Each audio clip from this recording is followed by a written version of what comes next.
Hi, this is Tim Fargo, and today we're going to do a walkthrough on some ideas for people who are authors in creating books and similar content to how to use the tool, and perhaps more importantly, what to put in your jukeboxes to share that will allow you to build a meaningful audience that will help you succeed as a writer and as an author. Okay, so let's start out with what to do. And this is the opening screen. You've just signed up. Now you can decide what kind of content you want to use. So I'm going to suggest creating your own jukebox.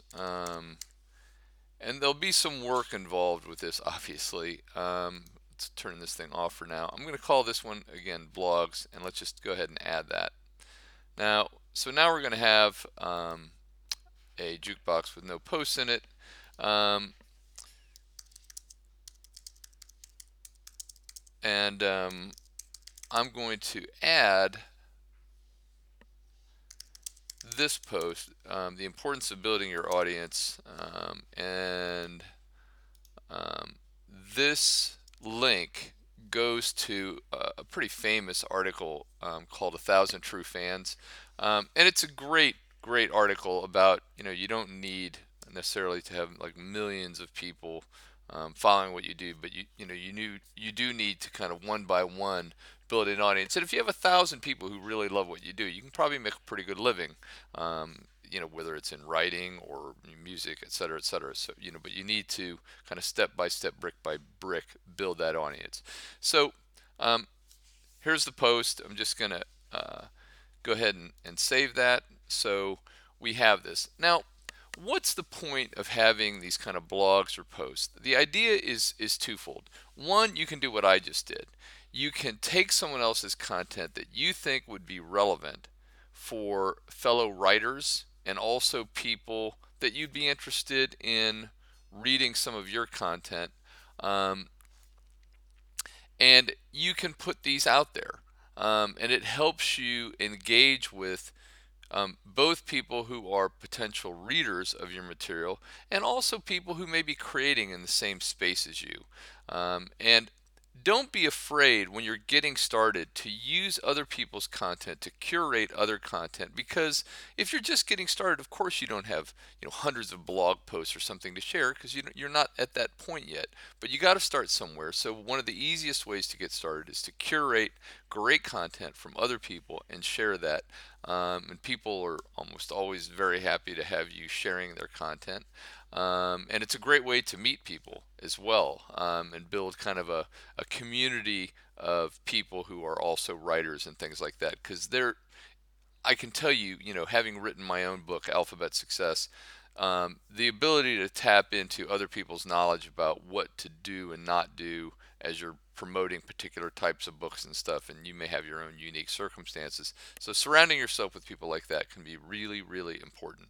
So again, don't be afraid to curate when you're getting started, just like I did with this one post. But I could easily go on the internet and find, lots and lots of posts that I thought would be, helpful for my audience.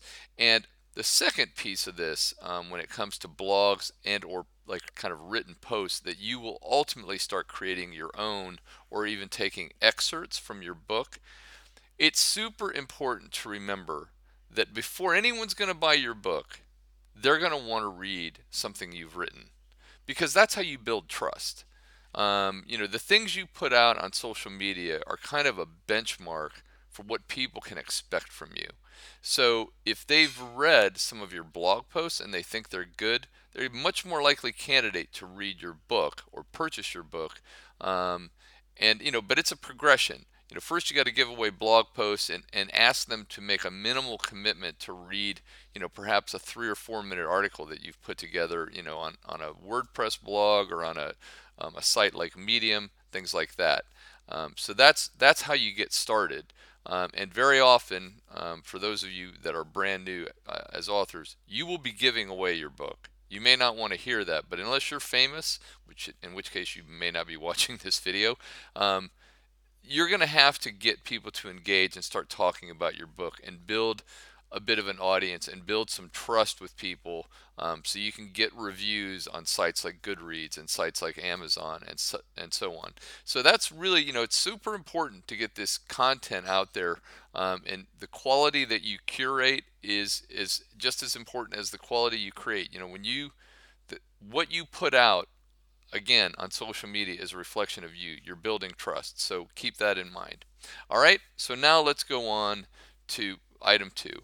Um, Anybody that knows me, and you may or may not, I, on my own account, Tim underscore Fargo, share a ton of quotes. And one of the reasons I do that is that it's a super, super easy way to put shareable content out. Quotes are very often retweeted and liked and things like that, and they tend to get pretty easy traction. You're not asking someone to do much more than read a line or two of text, and engage with it. As opposed to, for instance, posting a blog. I mean, they may be interested in the topic, but they may or may not have time to stop what they're doing right then and read it. So quotes can be great. So how to do something like that? Well, one of the things great about Social Jukebox is that we have our own library of content that was both things that were assembled by Social Jukebox, as well as a ton of stuff that was assembled by users of Social Jukebox that wanted to share some of their content with the kind of wider world. And just to get things rolling here, let's download a list of quotes from yours truly, and that'll kind of get us rolling so we can go back here. And now we've got these quotes, which you may or may not, be interested in. Um, but again, it's something for you to have to share. And let's just go back here because there are a number of them that you could, like, here's the Jumbo Jukebox. This is great. It's got 500 posts in it. So let's download that one as well. Um, and now we're going to go back to the home page. And you know what? I'm going to delete my own jukebox. How about that? So again, here's a list of quotes, and you can go through here and you can edit this. I mean, you can delete anything that you don't like. What I would recommend is that you take the time. Your most effective strategy is to share quotes that are relevant to your audience. So, like, if you were an author writing kind of horror stories or something like that, well, quotes from someone like Stephen King might be awesome. But posting, jokes might not be as relevant. It's not to say you can't do it, but the more thematic that you make your account, so people kind of know what to expect when they get there. So you're kind of feeding off one sort of thing. And I do think it's important to have a theme. I don't think there's any problem with sharing things like if you're interested in photography and you want to share some photos, or you want to share personal stuff. I think that stuff's super important. Um, but again, I really advocate for sharing quotes, both because we happen to have a lot of them in the Social Jukebox library, but also, again, because it's a really easy way to uh, reach an audience quickly and get people to share some of what you're doing so you can build a community. All right. Now, the third thing I want to do here is we're going to move on to what I call writing tips. And you might think, well, I don't know if I have any tips to share or whatever. But, you don't necessarily have to have written it. You could just have this as a post about writing. And this goes back again to the idea that you're going to share content that's designed to build a community of writers around you. Now, you might think, well, hey, Tim, I want to sell books. I don't care about meeting other writers. you need to be part of the writing community, because there's no point in you reinventing the wheel. There are people you can have friendships with, that you can share information with, and just kind of discuss or vent or whatever. You're having a difficult day writing, or you got a great idea, you want to bounce it off someone. It's super nice to build a community. So having writing tips and different things that you can share, like maybe you find a site that's a great promotional tool for new books or free books or whatever, that can help people that are trying to get started. Things that you learn as you're getting started now, catalog those things so you can share them with other people later on. Again, you can never have too many friends in this process, because when you go to launch your book, if it's not already out, having some people to help you promote it and get the word out a little bit, that can be really, really important. Okay, so again, great thing to do here, and they don't have to all be tips coming from you. They can be curated or they can be created by you. So either way, but just be willing to put some content out there so that you'll get people of a similar ilk, developing friendships with you, and again, I just can't overemphasize enough how important that is. Okay, so on to the next thing, and that would be to create a jukebox for, and this is what most people actually start out with, which is a mistake, um, and that would be promotional posts. Um, Now you might think, well, why is that a mistake? Why should I not have promotional posts? Well, you should have promotional posts. Um, um, Buy my stuff. Herein lies the problem with going too heavy on promotion, and why I saved it for a little later in the kind of cataloging of what to do when you're using the tool. Nobody wants to read a million posts of you talking about you and buying your stuff. Okay, they're there, they want to be either entertained or engaged or what have you. But to just ad nauseum see like your book cover again and again and again, talking about all the marvelous things you do, it's boring, and you will lose an audience if you go too heavily promotional. um, I post about 300 to 400 posts a day. I mean, I have a ton of content. I mean, I have like 10,000 posts that are being rotated over a very, so that lasts a good long while. But I only promote my book maybe 2 or 3 times a day. Um, so that gives you an index. Like, I mean, I'm putting, I have less than 1% of my posts are promotional, but I still sell books, and it's not the main thing I do now. I mean, I do social jukebox, but even that, I mean, it's a few times a day, but I do not heavily promote social jukebox on my feed. I promote it, and people know what I do, but I think it's good to remember to balance it. You want to have your promotional stuff, you do want to sell your stuff, but remember, by giving people a taste and then kind of leading them to what you do, as opposed to bludgeoning them with what you do, I think you'll find that you'll get much much better excuse me, results. um, Next thing is hashtags, and let's just go back here for the writing tips.